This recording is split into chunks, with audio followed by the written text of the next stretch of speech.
Hi guys and welcome back to another DrAce video, and today we're going to be playing MotoGP 22. It's now time for round 14. It is now time for the Red Bull Ring of the Austrian GP. So starting in pole position, for this one we will only be using power setting 1 and away we go. So it's a decent start with the first power option. Pecco Bagnaia fires up on the inside and he will take over at the front. So I'm going to get a little bit squeezed out going into the Niki Lauda curve, a bit deep. As Enea Bastianini now makes his way up into the top two. A couple of Ducatis surrounding us. We probably expected how that was going to be in today's video, but deep into the third corner, or was it 2A? I think they were calling it 3A, something like that in MotoGP. We'll bring on the ride height device. It's very important now that we don't lose the toe to the two Ducatis ahead of us. This one should be a very challenging race. Was that Jorge Martin? I think Jorge Martin has exited the Red Bull Ring of Austria rather earlier than expected. So unfortunately, Jorge Martin Almaguera is not competing for a victory here in the Red Bull Ring. So from turn 5 onwards, we have Enea Bastianini ahead of us and Pecco Bagnaia leading the way. Now this has got the feeling of a Pecco Bagnaia disappearing act. I fear the worst here in the Red Bull Ring, but we are closing in on Enea Bastianini. So into the left hand side for turn 8.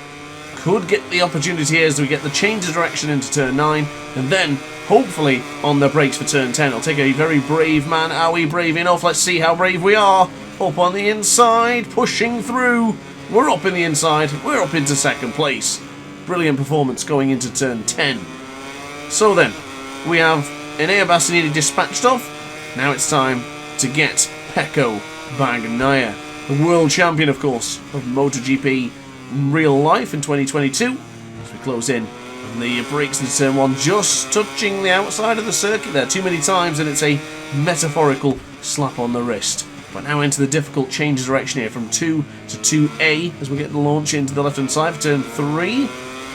Still not sure how to call it now. Turn 3 in the game, but 2-2 and turn 2A in real life. But back over to the fourth corner now, nice and tight to the apex. We bring on the power once more.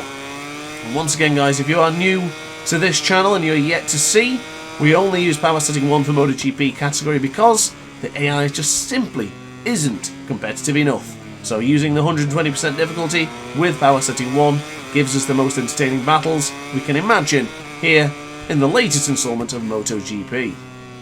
So now into turn 7, Rausch corner. Move over to the left and hopefully we can get into turn 8. We closed in on the Beast. In this corner, this could be a repeat move, a little bit deep, a little bit easy on the acceleration there, a bit too eager by bringing on the right trigger, the throttle. Heart rate monitor has increased now to 100, so the concentration is locked in as we chase the number 63. Power setting 1 is certainly stopping us from attacking him, but we can still get there. Across the line, Pecco was the fastest man on the circuit, immediately bettered by us in second on board the LCR Honda. So now into turn 1, very, very strong for the first corner here in the Red Bull Ring. 3 laps due, a few more to go after this one. So now into the second corner, change of direction possibly, not enough, not yet. Bring on the ride height device, stop the front wheel on board the RC213V from lifting up, and now we can take the fight back to the factory Ducati. The GP22 strong here in the Red Bull Ring. Every straight just takes away time, as with the soft option front and rear. I don't know if that combination is going to work. Might not last the duration of the Grand Prix, but for now, as we go into turn 5, it's certainly working out. Less than 2/10, or at least it was, as we went into turn 5 and then 6.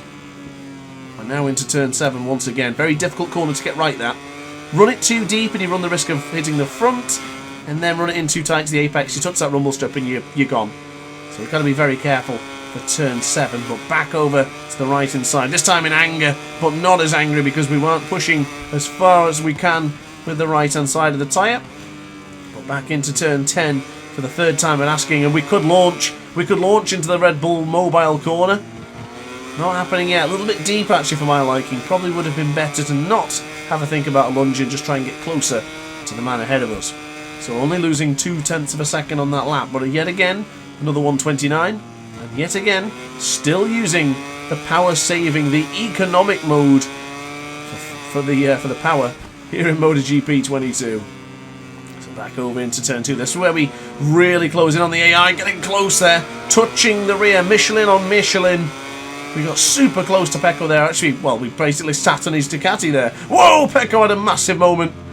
Pecco has gone wide, opportunity arises, contact made just a little bit. But the speed of that Desmosedici is on display here right now. Look how far away he came from turn 4, already up into turn 5, just getting those tenths of a second that we desperately need, just pulling away every time. This one's going to require some specific amount of skills and moves to get into Pecco Bagnaglia's head here. There's only a couple of corners that we can actually really show a wheel, and when the opportunity rises, I think we're going to have to go for it. Bring on the attack, bring on the fight. I'm ready for it, and I can't wait to see how this one goes. Pecco's still leading, and it's really pushing me hard in this one. I'm very much enjoying this one. If you're enjoying it too, be sure to hit the like button and consider subscribing to the channel as well. But back into the Red Bull Mobile corner. Turn 11 beckoned a lunge for Andrea Dovizioso and Marquez many years ago. Will it come down to that today's video? I hope so. Would love a good last lap lunge, especially a last corner lunge. We love it. Pecco's speed into that first corner is not quite as strong as ours. We're quite good on the brakes, beating the Desmosedici in a couple of corners now. This is where we're going to have to try and do it. Set it up into turn 3 and then launch into turn 5 possibly. Oh my god, look at the speed. Turn 4, not going to get close enough. Look how hard we were pressing on the brake there, trying to stop the Ducati from getting away, but this is a good spot. This is a good opportunity now. In the slipstream, we might have to lunge. Do we? Oh, we're never going to be close enough now. Firm on the brakes will go, but we just can't get close enough to the Ducati. But Pecco a little bit slow on the entry there. This time, are we able to get up the inside? Not quite. He's still holding firm. Very firm is Pecco, but this is the closest we've been over this lap. And the more we battle, the more it brings the riders behind, because I did notice at the end of that lap, there was a lot of riders going fastest, and much faster than us. That is the most important part. The critical part is Fabio Quartararo, the fastest man on circuit, with a 1:29.167, but eager on the soft rear again has cost us time. Not able to get in and have a chance to beat Pecco Bagnaia. So into the Red Bull Ring corner, Red Bull Mobile corner. I thought about it. Definitely thought about it there. The heart rate is increasing. This one is reaching another tension. We are starting the penultimate lap now of the 14th round here in the MotoGP 22 Championship as we get too tight to the apex, cutting the corner somewhat, but we're still on the charge. But Pecco, he's on it now. He is certainly on it. Hashtag go free. I think not. Hashtag get back here so I can fight you, Pecco.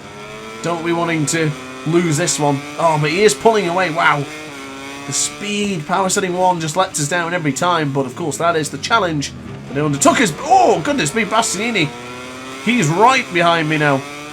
Pecco's pulled a bit of time off, but I think we just need a lap to calm down and recompose here. Couple of mistakes, couple of errors.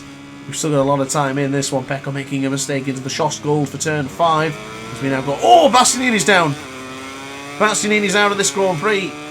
So it would inherit, or at least Joan Mir inherits 3rd position as we go into turn 7. The difficult corner, we've gone down! No way! The 2nd DNF of the season at a most important point in the championship. That is a disaster. What a disaster. Ladies and gentlemen, we are human, and unfortunately, errors have been made. So there you go then, guys. Pecco Bagnaia standing on the top step here in the Red Bull Ring of Austria, as Joan Mir inherited not 1, but 2 positions on that penultimate lap, securing him 2nd place. And Johann Zarco gets 3rd after we made our blunder into turn 7. Look at the championship standings, and we lost a full 25 points to Francesco Bagnaia. He is now 2nd with just 46 points behind. Fabio Quartararo, this championship slipping away. He drops to 71 points behind. So team championship, Ducati Lenovo team still quite comfortable at the top, and after my blunder there, 58 points clear from LCR Honda and 74 clear from Team Suzuki X-Star, so they've pretty much got that one in the bag at this stage of the championship. But we will conclude with the Constructors' Championship, and that's another 5-point game for Ducati, pulling away from Honda with 60 points. So guys, that's it for me. Thank you very much for watching this video. I do hope you enjoyed. If you did, let me know in the comment section down below, and I will see you in the next video. So don't forget to subscribe, hit the like button, and consider becoming a member of the DrAce pit crew for exclusive emojis and some other exclusive tidbits. Thanks for watching, guys, and ciao for now. Oh hi, didn't quite see you there. Good to see you're still here. If this video didn't quite set your appetite, then why not watch some more DrAce content by clicking the video shown on screen now. Furthermore, if you would like to follow me on social media, you can do so now with the links down in the description. Consider subscribing so you don't miss a single DrAce video.